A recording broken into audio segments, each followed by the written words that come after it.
This is Alex Double. A lot of you may not know me, but I'm here to talk about suicidal thoughts and actions and depression today. That stuff means a lot to me because I've suffered with that most of my life. I've had depression medically since I was 8 and I'm currently 18. Been on antidepressants ever since. I've even done electroconvulsive therapy, which is when they induce a seizure on you, and somehow it helps balance out the chemicals in your brain that cause depression. Still being learned about, but I've done that. Been hospitalized 6 times at OSU Harding. Been hospitalized another time at Twin Valley Behavioral Hospital, and I've been through quite a bit. But anyways, I'm here to talk about how serious depression and suicidal thoughts are, because you never know how many people you've touched or how many people would actually care if you were gone, or who actually care about you right now.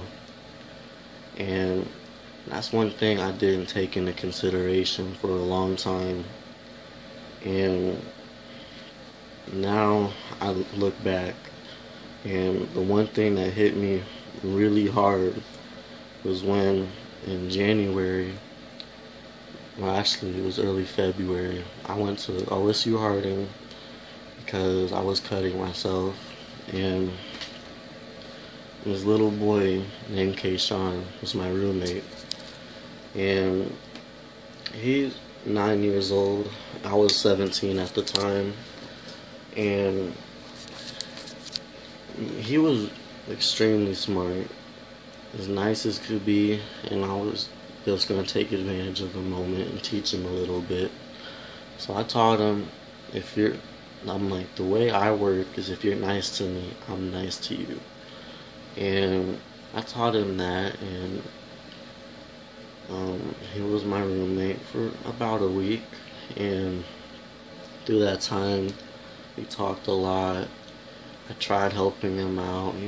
He was pretty open to me, at least, and he talked to me more than he did the doctors, and he told me that he was molested and he was depressed and he was just in a bad situation. And I just tried my best to help, but the thing that really hit me hard was his last night there.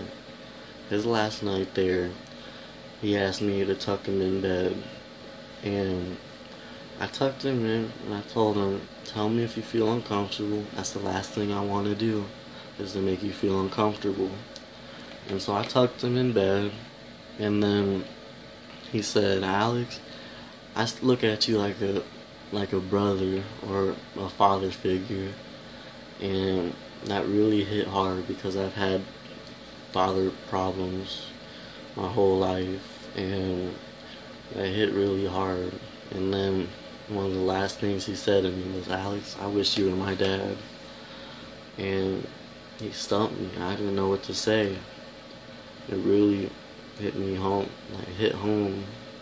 And I just said, good night, little man, and turned off his side of the lights and went to my side of the room where the curtains separated the room, and I burst into tears, and I never cry.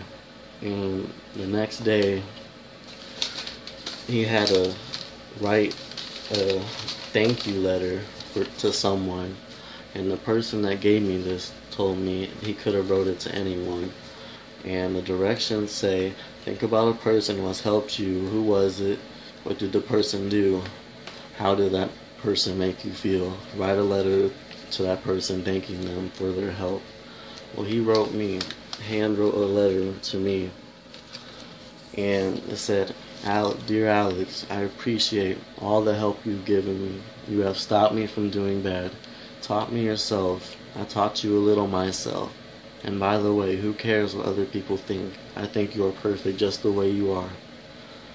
And I think you are smart, great, and powerful, and you've encouraged me a lot. And you have been nice to me, and I am nice to you too. Thanks again, Alex, from Kayshawn. I have that, and I look at it and think about him all the time. And he touched my life so much that I got his name tattooed on my wrist. And I have 3 tattoos. I have a tiger tattoo, which has meaning. The meaning is me being a tiger, and the skulls being the depression, and I'm taking control. Then I have a bicep tattoo, which says, "Still I rise," which means to me, even though life knocks me down and depression knocks me down, I have the strength to get back up. And then my wrist tattoo. But long story short, you're not alone. You have a reason. You may not know what it is at the moment, but you have a reason. I'm not a religious person. I don't agree with Christianity, but I believe everything happens for a reason. There's a reason why you go through this. There's a reason why you're still here today. There's a reason for everything. And I'm just here to offer my help.